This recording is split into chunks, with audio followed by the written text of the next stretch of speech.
కి మనకు 4 స్పీకర్స్ కి మనం బ్యాక్ సైడ్ లో డాంపింగ్ చేసినట్టయితే అక్కడ కూడా మనకు బేస్ పెరిగే అవకాశం ఉంటుంది. సో అదొకటి ట్రై చేస్తున్నాము.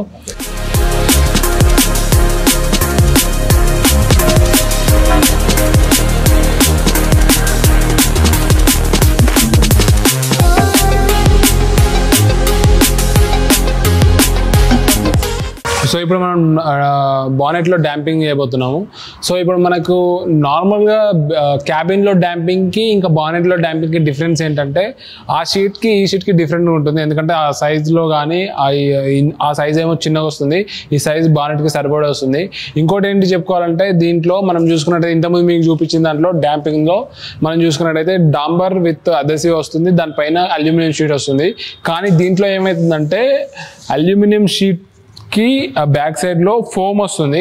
ఎందుకంటే డాంబర్ అయితే మనకి చెప్పాలంటే ఆ హీట్ కి